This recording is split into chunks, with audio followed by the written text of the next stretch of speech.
Assalamualaikum warahmatullahi wabarakatuh. Waalaikumsalam warahmatullahi wabarakatuh. Bismillahirrahmanirrahim. Alhamdulillahi rabbil alamin. Wassalatu wassalamu ala ashrafil anbiya'i wal mursalin. Sayyidina wa maulana Muhammadin wa ala alihi wa ashabihil mujahidin at-tahirin. Amma ba'du, subhanaka la ilma lana illa ma 'allamtana innaka antal alimul hakim. La hawla wa la quwwata illa billahil aliyyil azim. Saudara-saudara kaum muslimin, terutama adik-adik para remaja dan pemuda yang saya cintai. Apabila seseorang akan membangun rumah, tentu saja dia akan mengadakan beberapa pilihan. Sejak dari memilih lokasi di mana rumah itu akan didirikan, sampai kepada menentukan bahan-bahan kualitas yang akan dipakainya, sampai kemudian kepada wujud dan bentuk rumah yang akan ditinggalinya. Demikianlah bahwa untuk membangun sebuah rumah yang hanya untuk menaungi kehidupan di dunia ini, kita mengadakan berbagai macam pilihan. Apalagi kalau kita akan membangun sebuah rumah tangga yang kita harapkan tidak hanya akan menaungi kehidupan di dunia ini, tidak hanya untuk kepentingan kita saja, tetapi juga untuk kepentingan anak cucu kita di belakang hari, termasuk sampai kepada hari akhirat nanti.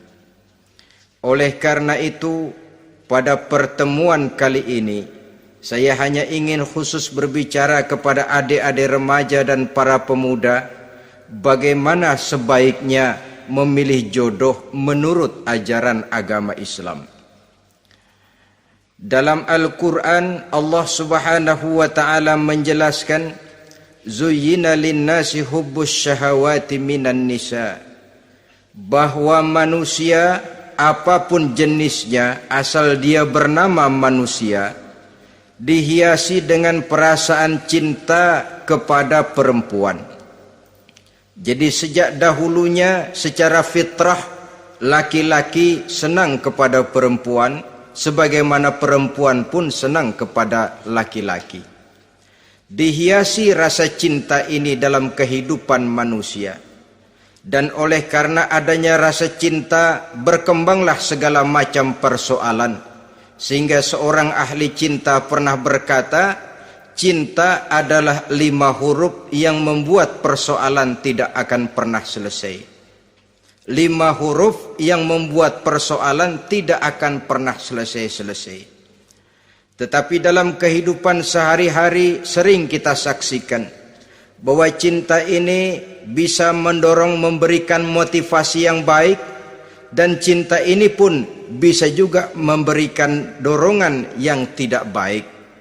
Oleh karenanya, apabila cinta itu ibarat setetes embun yang jatuh di bumi yang subur, akan tumbuhlah di atasnya aneka ragam bunga-bungaan yang harum semerbak, indah, mewangi, sedap dipandang orang, menebarkan rasa aman, damai, sentosa, dan begitu selanjutnya. Tapi jika cinta itu jatuh di hati yang gersang dan tandus, tidak ada yang akan dapat tumbuh di sana selain sirih memanjat batu, kuning daunnya, lemah gagangnya, maka cinta yang semacam itu tidak akan memberikan dorongan positif kepada seseorang di dalam kehidupannya. Maka lebih dahulu kita akan membicarakan cinta dalam artian yang positif ini, untuk nanti sampai kepada perempuan yang bagaimana yang harus kita cintai, atau laki-laki yang bagaimana yang harus dicintai oleh seorang perempuan. Saudara hadirin yang saya hormati, cinta dalam artian yang positif, pertama, dia selalu mendatangkan keindahan. Yang kedua, cinta itu memberikan energi atau semangat untuk berjuang. Dan yang ketiga, cinta itu selalu membawa resiko dalam bentuk pengorbanan. Maka cinta yang positif pertama melahirkan keindahan. Disinilah orang memerlukan filter atau saringan. Sebab keindahan yang didasarkan karena cinta itu merupakan satu keindahan yang relatif saja. Boleh jadi karena indah orang jadi cinta, boleh juga jadi karena cinta segala sesuatu terasa jadi indah. Namun bagaimanapun juga, kalau hati sudah diliputi oleh rasa cinta, segalanya akan terasa menjadi indah. Cinta itu adalah keindahan. Yang kedua, cinta itu energi, melahirkan dorongan dan semangat. Yang lemah bisa menjadi kuat, yang takut bisa menjadi berani, yang jauh jadi terasa dekat. Itu semua karena dorongan cinta. Dan dari energi ini lahirlah yang ketiga, bahwa cinta adalah pengorbanan. Sehingga orang berkata, berani bercinta artinya harus berani berkorban. Takut berkorban, jangan bercinta. Kalau cinta ini kita salurkan kepada nilai-nilai agama umpamanya, yang pertama, cinta mendatangkan keindahan. Kita cinta kepada agama, maka apapun yang diperintahkan oleh agama akan terasa menjadi indah.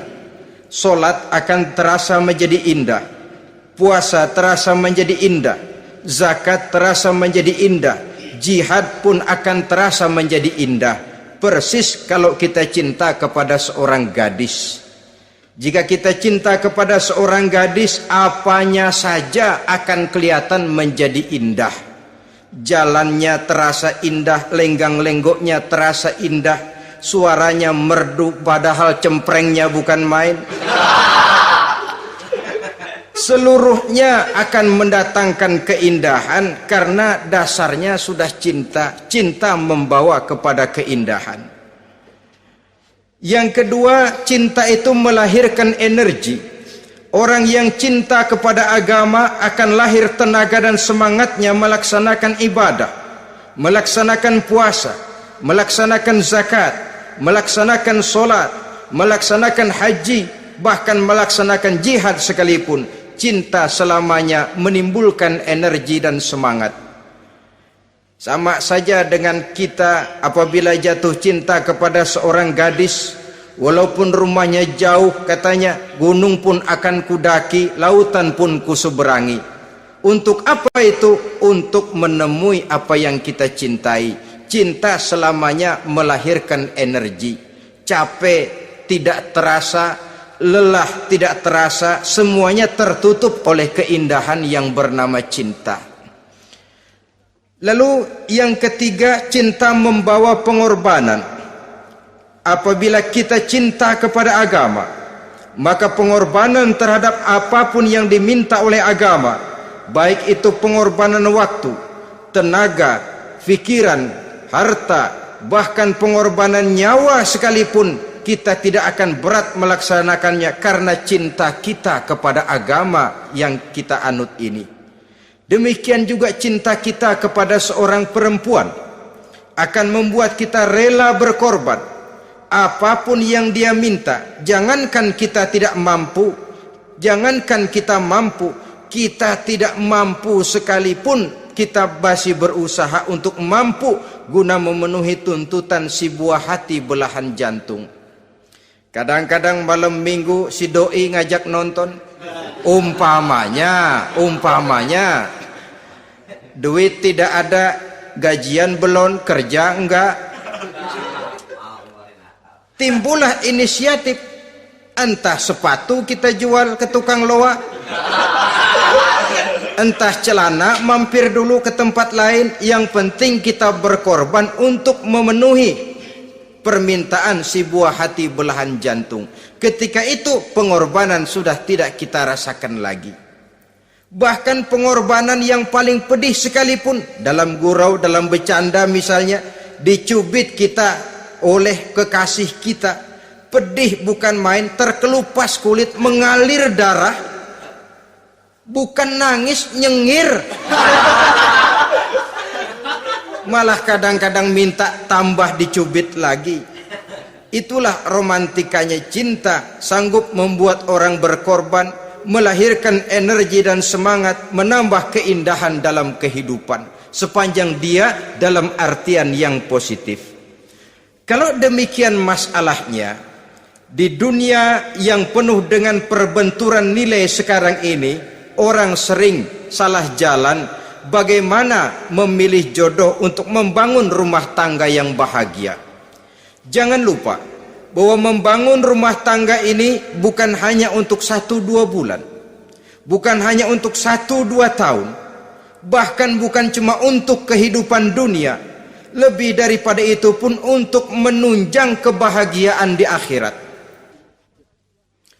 Oleh karenanya, memilih jodoh bukan satu hal yang mudah, bukan satu hal yang bisa dilaksanakan sambil lalu, tetapi memerlukan penelitian, memerlukan pengamatan yang mendalam. Apa petunjuk agama tentang itu? Dengan kata lain, bagaimana seharusnya seseorang memilih jodoh dalam kehidupannya? Ini tentu saja sumbangan moral buat adik-adik remaja dan para pemuda yang lagi kebingungan memilih jodoh, atau barangkali buat bapak-bapak yang kepengen nambah lagi.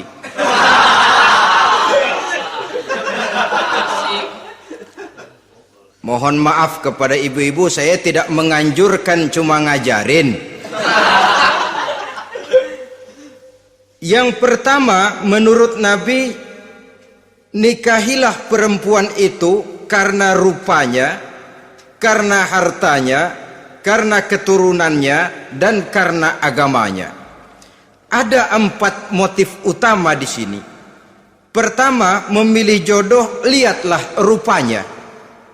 Lagian siapa yang kepengen dapat jodoh rupanya nggak karu-karuan? Cari rupa yang cantik, indah, dan menawan. Namun jangan lupa, saya katakan di zaman di mana sering terjadi benturan nilai seperti sekarang ini, orang sulit untuk mendapatkan keaslian. Di mana teknologi sudah sedemikian canggih, di mana ilmu kedokteran sudah sedemikian maju, maka berbagai macam rupa bisa dibentuk dengan apa yang dinamakan operasi plastik misalnya. Yang pesek bisa dibikin mancung, kuping yang kelebaran bisa dibikin sedang, pipi yang kembung sebelah bisa dibikin rata, janggut yang tidak menarik bisa dibikin bak lebah bergantung katanya. Oleh karena itu, kalau pilihan hanya tertuju kepada rupa yang cantik saja semata-mata, kita sudah melakukan satu kesalahan yang sangat besar. Sebab apa? Diperingatkan oleh Nabi melalui hadis Ibnu Majah, Bazar dan Baihaqi dari Ibnu Umar. Janganlah kamu kawini seorang perempuan karena kecantikannya, sebab kecantikan boleh jadi akan mencelakakan.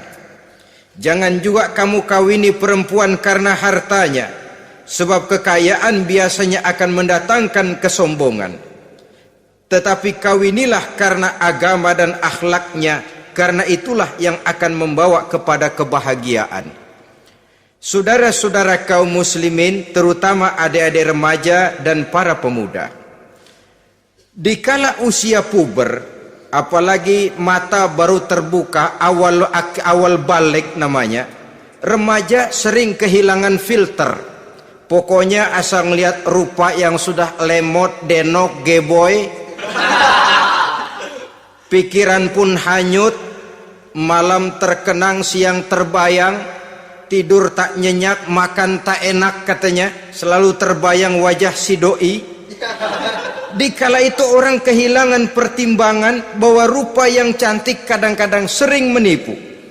Diriwayatkan oleh Imam Ibnu Abbas, satu hari ketika sedang kumpul dengan para sahabat, lewatlah orang dengan potongan potongan orang kaya. Kelihatan kan, orang kaya sama orang miskin jalannya aja lain kan. Jalannya saja, jangan gaya hidupnya, jalannya saja lain. Lewat dia, Rasul bertanya kepada seorang sahabat, menurut pendapatmu bagaimana orang yang lewat itu?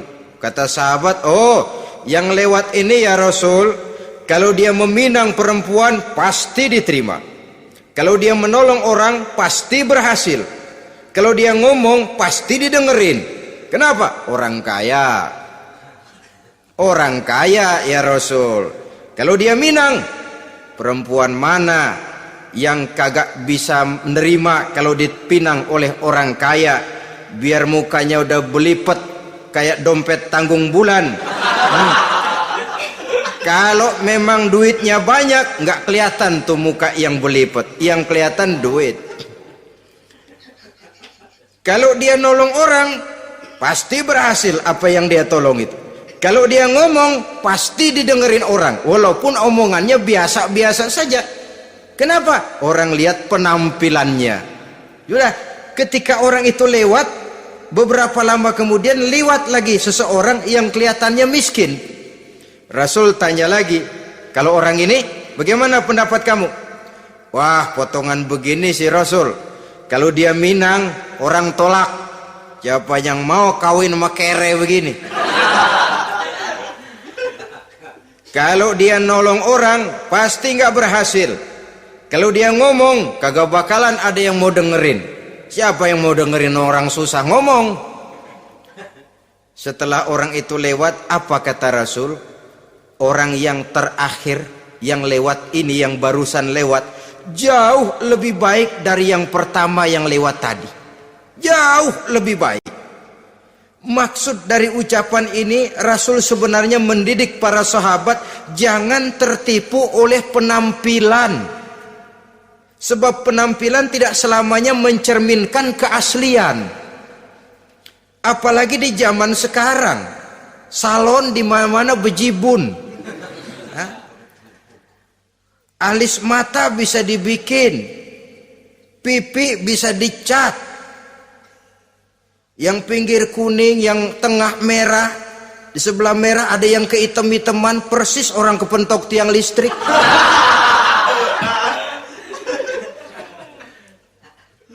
Kecantikan yang artifisial, kecantikan yang bukan alami. Karena itu silakan saja cari yang cantik, tapi jangan terpaku sampai di situ. Sebab kecantikan di samping dia mudah berubah oleh pergeseran masa dan pertukaran waktu, ternyata penampilan tidak selamanya mencerminkan keaslian. Lain hari seorang sahabat pernah mengadu, "Ya Rasul, ada apa? Inna imraati la turaddu yadul lamis." Ya Rasul, istri saya tidak pernah menolak tangan orang laki yang menjamahnya, mengajak salaman kepadanya. Apa jawab Rasul? Ceraiin aja. Tapi hati saya berat ya Rasul, saya cinta betul sama dia. Ya kalau hatimu berat, jaga dia baik-baik. Nah, dari riwayat ringkas ini kita ambil satu perbandingan. Memang punya istri berwajah cantik itu kadang-kadang si malakama kalau imannya tidak kuat. Si malakama. Kita diemin aja, binal, makan hati, nggak aman, nggak tentram. Jangan-jangan saya berangkat ke kantor, dia ngompreng. Buah si malakama seperti orang tadi, ya Rasul, istri saya kelihatannya sebenarnya tidak negatif maksudnya ini, cuma bersalaman tapi terlalu ngobrol. La turaddu yadul lamis, tidak pernah menolak orang yang ngajak salaman, ya sekedar salaman. Tapi kan awalnya dari salaman, kalau sudah salaman kan strum bisa ngederdet dari tangan situ. Kata Rasul sederhana saja, ya kalau memang begitu ceraiin. Saya nggak kuat Rasul, saya cinta betul sama dia. Kalau kau tak kuat berpisah dengan dia, jagalah dia baik-baik. Ajar, didik, tanamkan rasa keagamaan di dalam hatinya. Saudara-saudara kaum muslimin, jadi rupa yang cantik tanpa didasari oleh nilai-nilai agama akan membuat seorang suami di rumah tangganya seperti si malakama. Seperti berhadapan dengan buah si malakama. Kalau tidak diiringi dengan nilai-nilai moral yang luhur dan bekal agama yang tangguh. akan pergi jauh dari rumah rasanya tidak aman. Sedangkan di rumah saja siapa yang akan mencari nafkah? Dan begitu selanjutnya. Orang tadi jelas berhadapan dengan buah si malakama. Didiamkan, makan hati.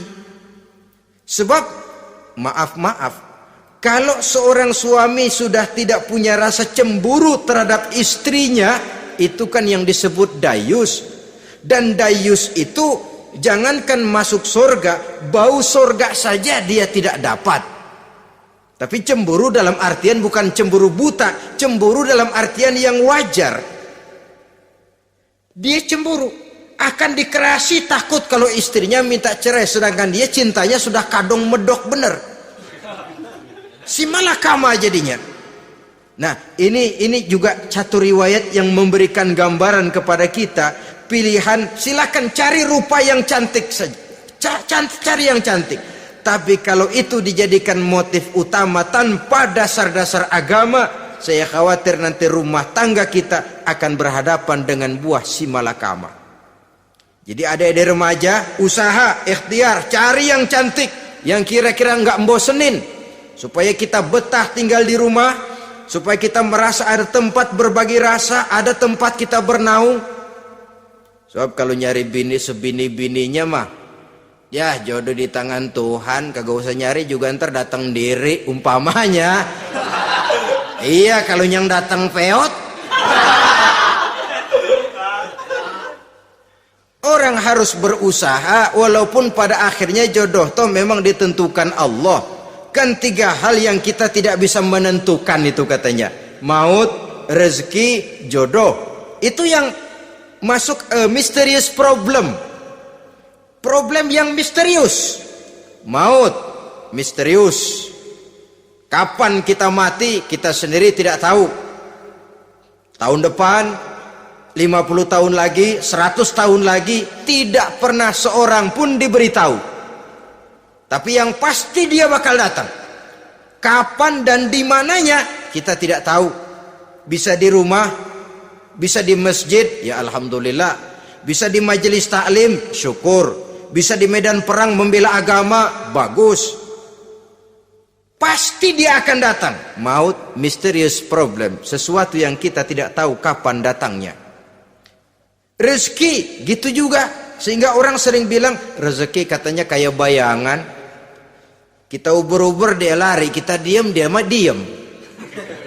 Setengah mati kita uber-uber. Emang ukuran segitu? Segitu aja.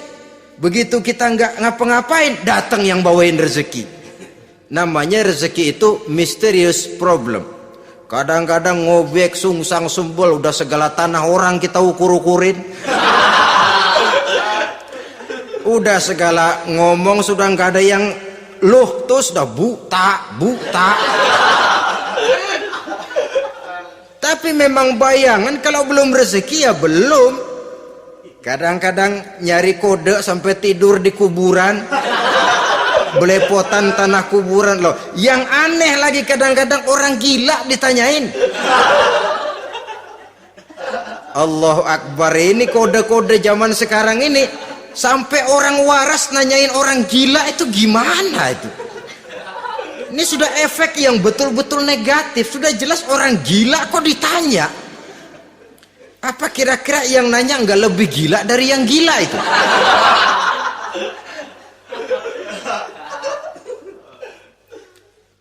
Saudara-saudara kaum muslimin, terutama adik-adik remaja dan para pemuda, jadi silakan saja cari rupa yang cantik, karena dia akan jadi tautan hati, buah hati belahan jantung, tempat kita berbagi rasa, tempat kita pulang dan tinggal di rumah tangga kita.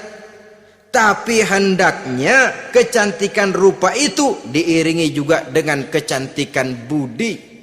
Karena itu cari rupa yang cantik. Ini pilihan utama. Yang kedua, kata Nabi, harta, cari yang kaya. Tetapi jangan lupa, jangan dijadikan pilihan utama, karena kekayaan sering mendatangkan kesombongan. Apalagi kalau seorang pemuda mendapat istri orang kaya. hidupnya dimodali oleh istrinya, maka biasanya wibawanya sebagai seorang suami akan hilang. Akhirnya komando di tangan istri. Dikala itulah suami tidak lebih daripada prajurit yang taat kepada komando istrinya. Padahal menurut konsep Quran, ar-rijalu qawwamuna 'alan nisa, laki-laki diciptakan sebagai pembimbing bagi perempuan. Kalau nanti satu saat terjadi benturan, sedangkan modal diberikan oleh istri, terjadilah pengungkitan. Kata istrinya apa? Lu jangan bertingkah, lu kan kawin sama gue modal lu kolor doang.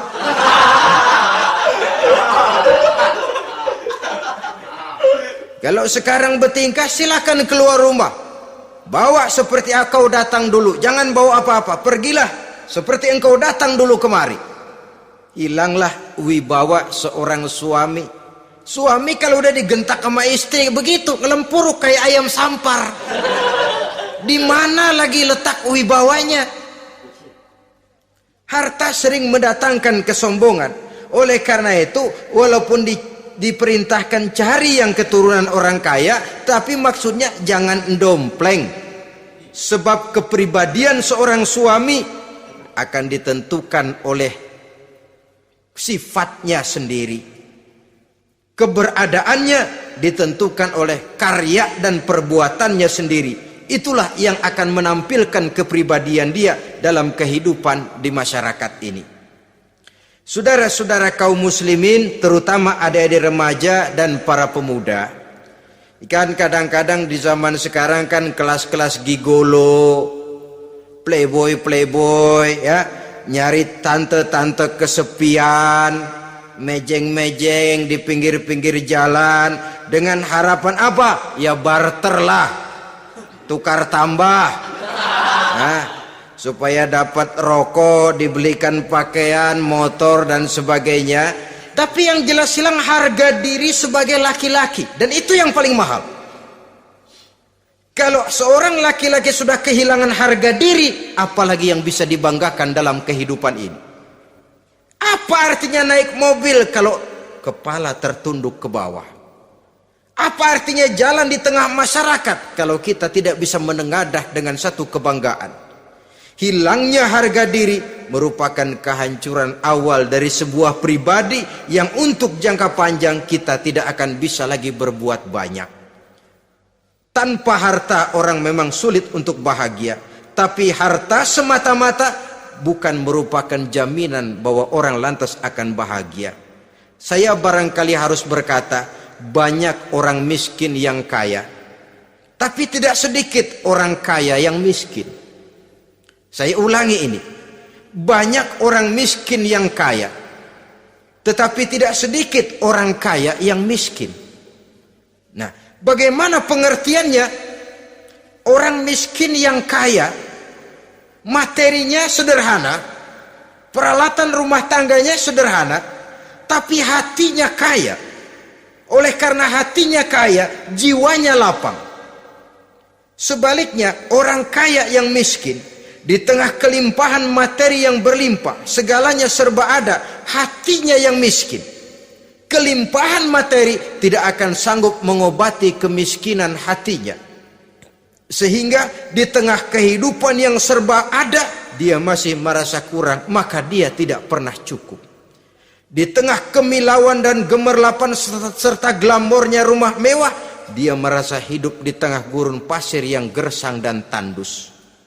Karena itu, biarlah miskin harta tapi kaya budi, daripada kaya harta tapi miskin budi. Lebih utama lagi kaya harta, kaya budi. Itu idealnya. Dasar pilihan ketiga sesudah rupa dan harta menurut Nabi, keluarga. Faktor keturunan sangat menentukan. Pepatah mengatakan, buah apel akan jatuh tidak terlalu jauh dari pohonnya. Biasanya kalau bapak kalong, anak kampret. Bapak nyolong, anak nyopet. Itu fotokopi.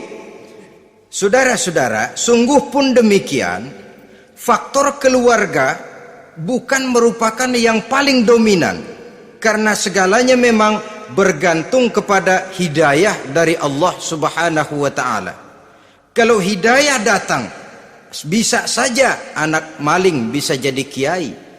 Kalau hidayah datang, bisa saja anak nabi malah ikut bersama orang-orang kafir. Pada akhirnya orang mau besar atau tidak bukan dengan jalan menyempeng kepada keturunan ke orang lain, tapi ditentukan oleh kepribadian dirinya sendiri. Tidak bisa kita menjadi besar dengan menyebut kebesaran orang lain. Itu sebabnya dicontohkan oleh Imam Ali pada saat beliau berkata, laisal fata may yaqulu kana abi walakinnal fata may yaquluha anadha. Anak muda yang gentleman adalah anak muda yang berani berkata, inilah saya. Bukan anak muda yang membanggakan leluhurnya. Ini kan zaman sekarang ini lagi ngetopnya lagu-lagu cengeng katanya dah. Sebenarnya menurut saya bukan cuma lagu cengeng yang jadi masalah. Lagu cengeng cuma satu efek dari sikap yang lebih utama dari itu, yaitu mental cengeng. Kalau mental sudah cengeng, apapun yang kita lakukan akan jadi cengeng. Tidak cuma lagu, kebudayaan yang lahir akan kebudayaan cengeng. Jadi pengusaha cengeng. Jadi pejabat cengeng. Jadi kiai cengeng. Kenapa? Mental cengeng. Di antara mental cengeng itu apa? Mengandalkan fasilitas atasan. Kalau tidak ada fasilitas dari atas, lantas tidak bisa berbuat apa-apa, cengeng. Menjadi besar bukan karena karier pribadi, tapi karena nasib katrolan. Itu pun termasuk mental cengeng. Sedikit gagal, bagaimana sedikit jalan buntu, sedikit deadlock, lu ngapain lu melulu? Saudara hadirin yang saya hormati, jadi lebih penting dari sekedar lagu-lagu cengeng, saya malah lebih suka bicara mental cengeng ini. Mental yang cepat putus asa, mental yang tidak mau mengeluarkan usaha maksimal, mental yang hanya mengandalkan fasilitas. Sedangkan pribadinya tidak lebih daripada pribadi sumuhun dawuh, pribadi kulo nuwun, pribadi kumaha juragan wae, pribadi oke bos, pribadi asal bapak senang. Bukankah itu semua merupakan cermin dari mental-mental yang cengeng, yang untuk jangka panjang tidak akan pernah menguntungkan daripada pembangunan bangsa dan negara yang kita cintai ini. Seseorang mau besar atau tidak bukan dengan jalan menyempeng kepada kebesaran orang lain. Bahkan Syauqi dalam sebaik syairnya yang lebih tegas mengatakan, wa syarrun nasi zu khumulin iza fakhartahum zakarul jaduda wa syarrun nasi wa khairun nasi zu syarafin qadimin aqama li nafsihi syarafan jadida. Generasi yang paling jelek adalah generasi pemalas. Kalau kelihatan orang lain lebih hebat dari dia, disebut-sebutnya kebesaran nenek moyangnya. Dia sendiri nggak punya prestasi apa-apa. Kerjanya cuma ngandeli kerjanya cuma menggelayuti fasilitas orang tuanya. Tanpa itu dia tidak akan punya nilai dan harga sama sekali. Ini generasi paling jelek. Kalau orang lain kelihatan lebih hebat, dia sebut nenek moyangnya. Lo sih belum apa-apa, lo baru kopral lo. Engkong gua no, komandan Hansip. Engkongnya yang disebutin. Dia sendiri tidak punya prestasi apa-apa. Jadi silahkan saja cari gadis dari keturunan keluarga yang baik-baik. Tapi jangan jadikan tendensi utama, jangan dengan niat untuk menyempeng kepada kebesarannya. Tapi paling tidak dengan niat, agar mudah-mudahan dari benih yang baik ini akan lahir keturunan-keturunan yang baik pada akhirnya nanti. Itu yang kita harapkan. Bukan lalu dengan pertimbangan, weh mertua gue bos nih, kali aja begitu gue kawin dia mampus. Ini semua warisan kan jatuh kemari semua. Kalau itu niatnya sudah jelas salah. Kita mencari perempuan dengan keturunan-keturunan yang baik dengan berharap agar anak-anak kita nanti yang akan merupakan benih cucunya akan melahirkan kebaikan-kebaikan seperti leluhurnya dulu. Saudara, pilihan yang keempat kata Nabi, agama. Ini yang paling inti. Kenapa? Agama itu motivasinya moral. Di sini segalanya ditentukan. Rupa yang baik, harta yang banyak, keluarga yang luhur. Kalau sudah dilandasi oleh agama yang rapuh, bahkan tidak beragama sama sekali, ketiga hal di atas tadi hanya akan mendatangkan malapetaka.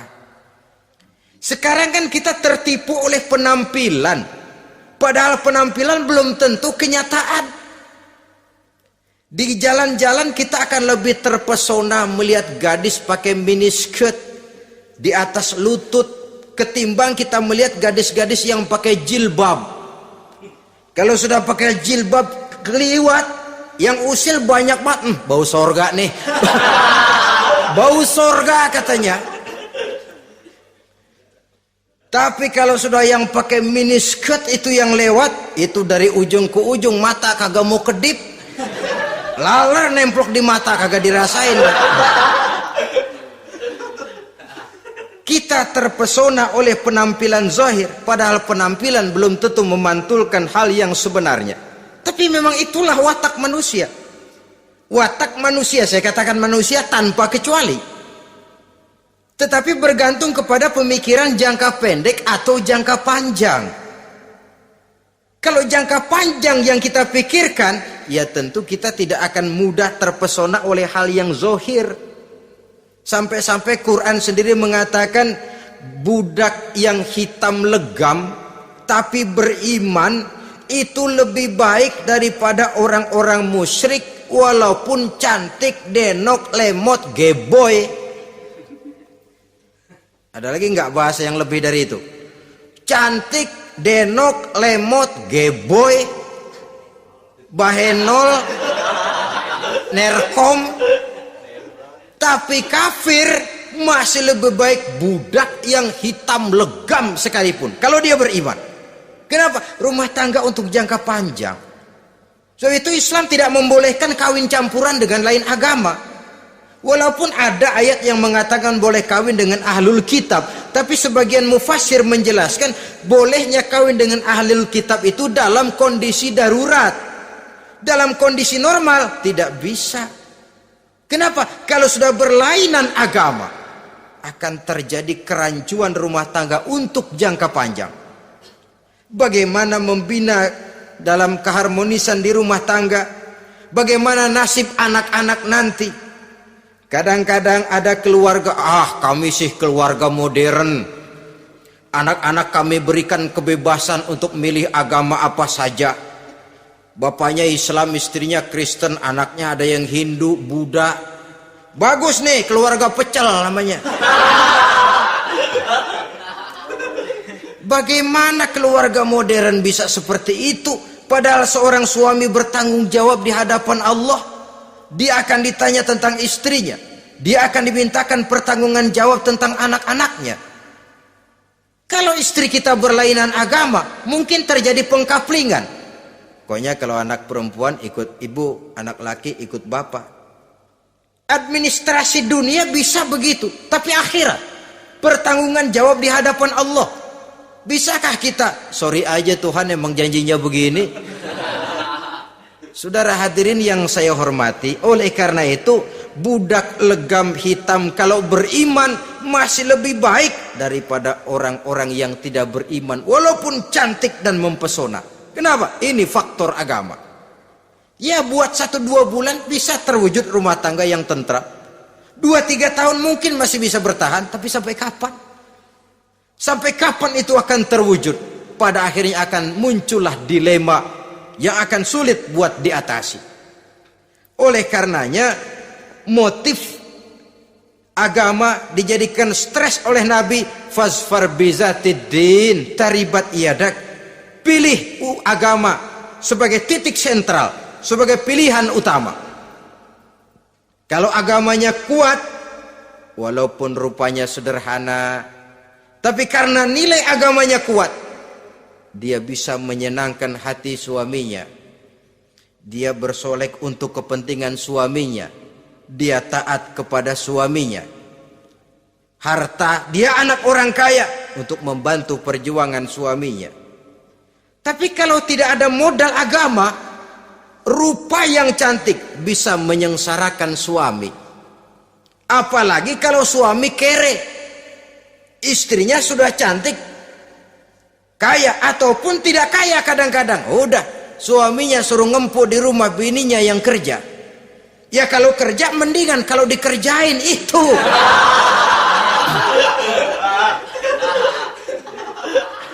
Itu yang repot. Saudara hadirin yang saya hormati, dan ini bukan satu dua kasus. Alangkah malangnya kalau sudah terkena hal seperti itu. Akhirnya seperti pengaduan sahabat kepada Rasul tadi. Mau diceraiin, cinta saya udah medok benar Rasul. Enggak diceraiin, hati saya ngebet, pegel. Si malakama akhirnya. Jadi oleh karenanya agama.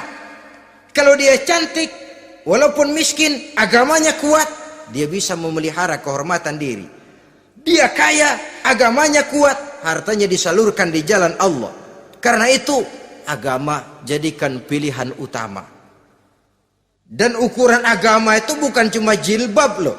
Ya kadang-kadang ada juga yang jilbabnya nggak pernah lepas, tapi kadang-kadang akhlaknya lebih binal dari yang kribo. Ada cuma sekedar kamuflase saja, itu pun penampilan. Sekedar penampilan saja. Cuma dari segi aurat ya memang lebih baik dan lebih utama. Dan saya kira lebih mengundang penasaran toh. Duren kalau udah dibuka kan kelihatan isinya. Emang udah begitu. Udah. Tapi kalau masih rapat, itu yang rasanya kita pengen buka. Timbul tantangan, gue pengen tahu isinya. Rasanya juga begitu. Sama saja dengan baju. Kalau dibungkus rapat di plastik, ditaruh di etalase, adanya di toko mau serba ada. Tahu kita barang mahal nih. Biar punya duit, kita mau nawar ragu-ragu, takut nggak cukup. Tapi kalau barang sudah dibuka di jalanan, diobral di pinggir jalan, murahan, 1.003 masih dicampur odol. Yang begitu sih biar nggak punya duit, kita berani banget tanya, nawar, megang lagi nyemek. Berat duit nih bang. Kenapa? Barang sudah terbuka. Jadi saudara-saudara, syukur kalau keempat-empatnya ini jodoh terkumpul dalam jodoh yang saudara cari. Sudah rupanya cantik, kaya, keturunan orang baik-baik, agamanya kuat. Nah, surga dunia tuh. Yang begitu cari. Kalau ada yang begitu, saya juga mau nambahin satu lagi.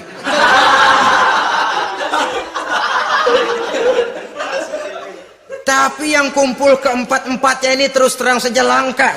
Makhluk langka ini. Kadang-kadang cantik, kaya, keluarganya hebat, agamanya nol, akhlaknya kayak setan.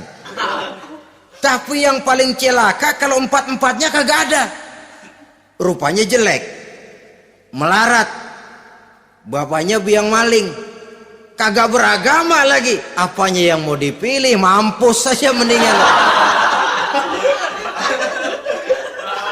Sudah nggak ada pilihan sama sekali tuh. Sudah nggak ada pilihan sama sekali. Saudara hadirin yang saya hormati, terutama adik-adik remaja.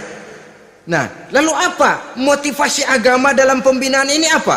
Agama ini kan memberikan contoh bahwa perempuan yang baik itu, yang kita ingin jadikan dia sebagai ideal dalam pencarian jodoh, tandanya 3. Iza ra'aitaha sarratka, kata Nabi.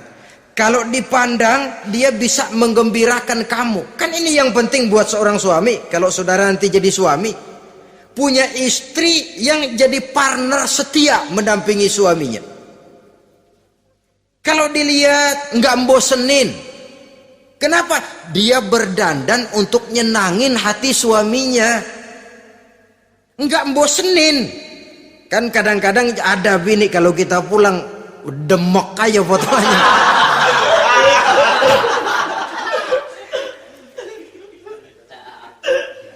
Ini yang bikin suami nggak betah di rumah ini kan yang begini. Adapun perempuan yang beragama, apabila dipandang oleh suaminya, dia pandai menyenangkan hati suaminya. Andai kata suaminya dalam kesulitan, dia tidak menambah beban kesulitan. Paling tidak dia bisa memberikan satu bantuan moral. Bantuan moral untuk mengurangi beban kesulitan daripada suaminya. Suami pulang dagang rugi, kata istrinya, romantika bang. Sekali-sekali lah, masa selamanya dagang mau untung. Besok siapa tahu untung lebih besar. Kan meringankan tuh. Kadang-kadang enggak, suami pulang dagang dari pasar panas rugi, sampai rumah bini pidato pletar-pletor. Lu dagang rugi, emang lu laki goblok.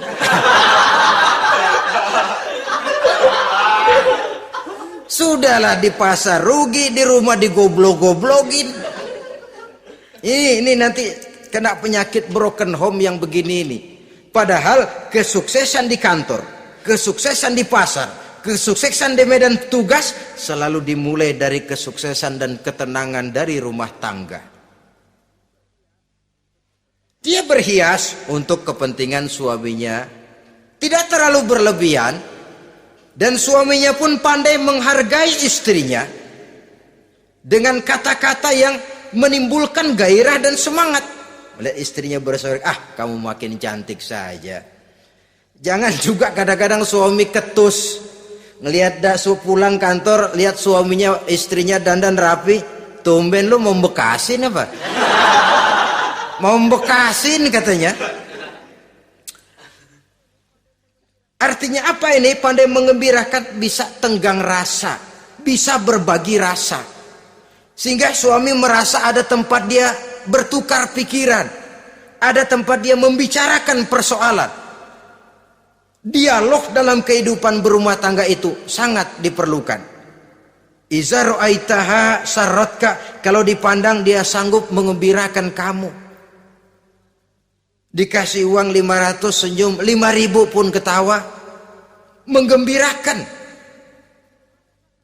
Dia bisa taruh kata hatinya kesel, tapi mulutnya senyum. Nah ini yang sulit ini. Senyum tapi kesel, kesel tapi senyum. Kadang-kadang istri itu kan kalau sudah kesel, suami pulang nggak bisa dia menyembunyikan kekesalannya. Dari jauh suami sudah lihat ini yang nyambut, ini bemo ini. Udah monyong serem. Saudara hadirin yang saya hormati, yang kedua, bila diperintah dia taat. Ini pengaruh agama. Sehingga Nabi mengatakan, "Lau amartu li ahadin ayyasjuda ila ghairiha, la amartul mas'ada la amartul mar'ata litasjuda ila zawjiha likibari haqqihi 'alaiha." Andai kata saja boleh aku memerintahkan manusia untuk sujud kepada sesama manusia, pastilah aku perintahkan perempuan untuk sujud kepada suaminya. Kenapa? Karena besar hak suaminya kepada dirinya. Untung sujud kepada manusia tidak boleh. Andai kata boleh, perempuan disuruh sujud sama suaminya. Ini tidak perlu sampai sujud, cium tangan saja minta ridho suami. Kadang-kadang perempuan sekarang berat. Paling banter setahun sekali lebaran doang. Laki pulang sembahyang tubruk, cium tangan minta redo, nangis segala macam. 3 hari habis lebaran beras habis, monyong aja lagi.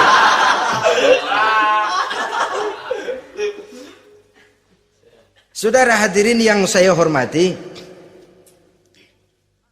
yang ketiga, akibat pengaruh agama, dia sanggup memelihara kehormatan diri dan sanggup menjaga harta suaminya.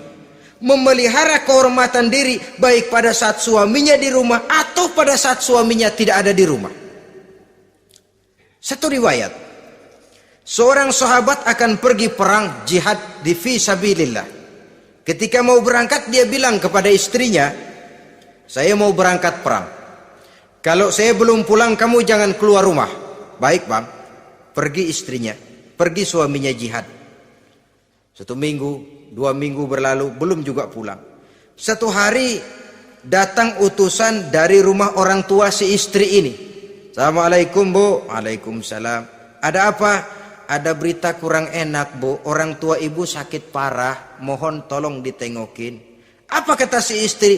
Maaf saja, suami saya belum pulang dari medan perang. Saya belum dapat izin keluar rumah kalau dia belum pulang. Tolong sampaikan maaf saya kepada orang tuanya. Pulanglah utusan tadi.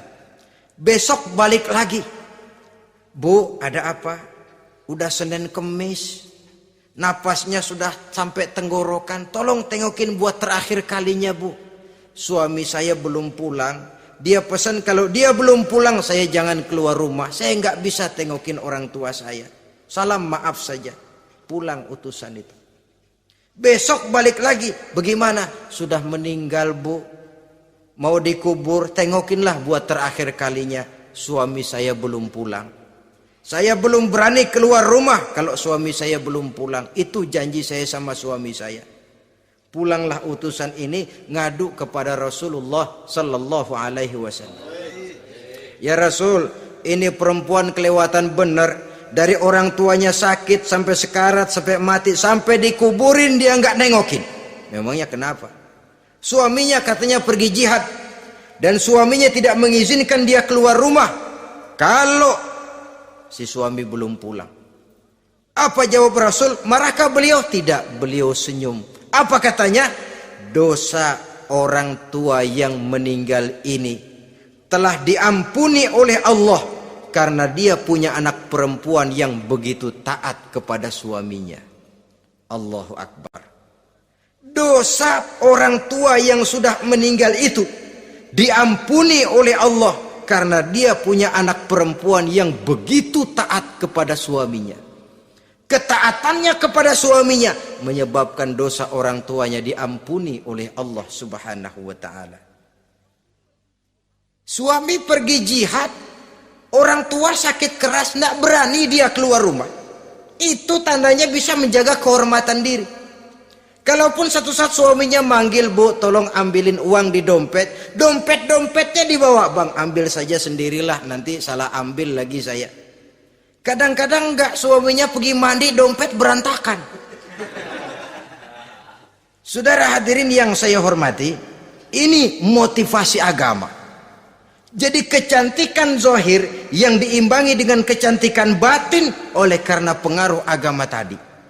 Kalau sudah kemari, orang tidak perlu mikir-mikir operasi plastik, bikin yang pesek jadi mancung supaya orang tertarik, bikin belakang yang kurus jadi menarik. Tidak. Orang tidak perlu lagi pakai susuk-susukan, dipasang di bibir supaya kalau senyum orang gempor, supaya kalau ngomong orang percaya, dipakai di kuping supaya macam-macam. Tidak perlu lagi pakai jompa-jampe, pelet-peletan supaya kalau diludahin orang ngikut. Nggak perlu lagi. Kenapa? Cinta itu nature, sesuatu yang alamiah, yang tidak bisa dipaksakan. Dia kudrati, karunia dari Allah.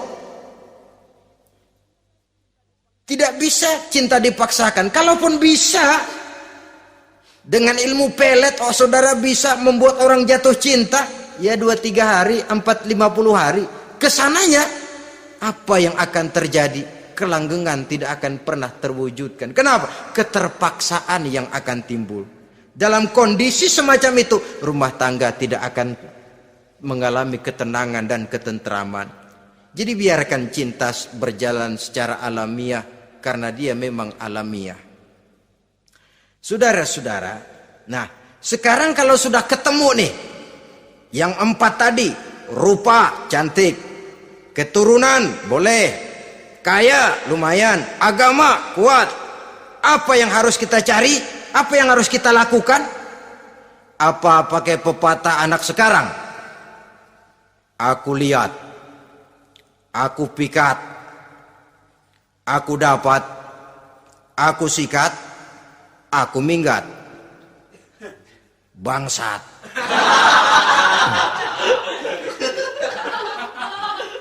Itu kan ada moto cinta kilat begitu tuh. Cinta kilat katanya. Aku lihat, aku pikat, aku dapat, aku sikat, aku minggat. Bangsat. Atau kita harus hanyut dalam arus free love, free sex, summon living, eksperimen dulu? Tidak. Islam mengajurkan kalau memang seret, ini rasanya ini nih, mantap gue nih.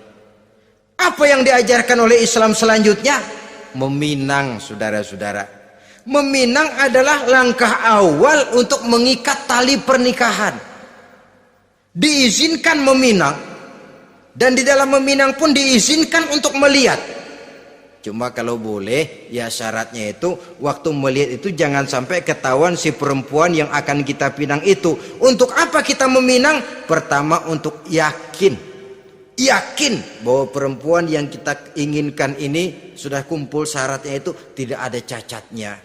Yang kedua, untuk memperkuat tekad hidup berumah tangga, diperlukan meminang. Adapun adat itu berbeda. Tapi bahwa konsep meminang itu dalam Islam ada, itu jelas. Ya kalau mesti bawa pisang raja, pakai roti buaya, pakai martabak segede ban mobil truk segala macam, itu adat saja ya. Tapi yang real meminang itu ada dalam Islam. Nah, bagaimana adab meminang? Setelah kita tahu anak ini cantiknya ya, keturunan baik, ya kekayaannya lumayan, agamanya kuat, pinanglah dia. Caranya boleh lihat langsung. Lihat langsung kalau bisa tanpa setahu si perempuan. Dan batas yang boleh dilihat itu muka dan tangan. Itu saja. Jadi jangan gerusak. Minta permisi Pak, saya mau ngelihat anak bapak seutuhnya, soalnya buat saya ini nanti. Apanya aja dibedolin, jangan. Kira-kira yang boleh itu muka sama tangan. Andai kata kita risih, sebab nanti kalau nggak jadi akan jadi timbul rasa malu dan si perempuan juga kasihan. Boleh mengutus perempuan yang kita percaya. Coba kau ke sana, lihat kondisinya yang sebenarnya bagaimana. Kalau ngelihat dari jauh sih utuh, siapa tahu nanti tangannya kurang sebelah. Coba lihat sana. Saudara-saudara, kemudian boleh juga ditanyakan kepada orang tuanya. Dan dalam hal ini orang tua si gadis tidak boleh menyembunyikan aib atau cacat yang dimiliki oleh anaknya. Dia harus menceritakan apa adanya, sampai pun kekurangan anaknya yang paling kecil sekalipun. Sebab apa? Jangan sampai istilah pepatah beli kucing dalam karung. Kedengeran suaranya doang meong-meong, begitu dibuka tuh kucing gempor sebelah kakinya nggak ada. Kan tentu kita tidak kepengen kecewa di belakang hari. Itulah perlunya meminang sebagai jembatan untuk menuju kepada pernikahan.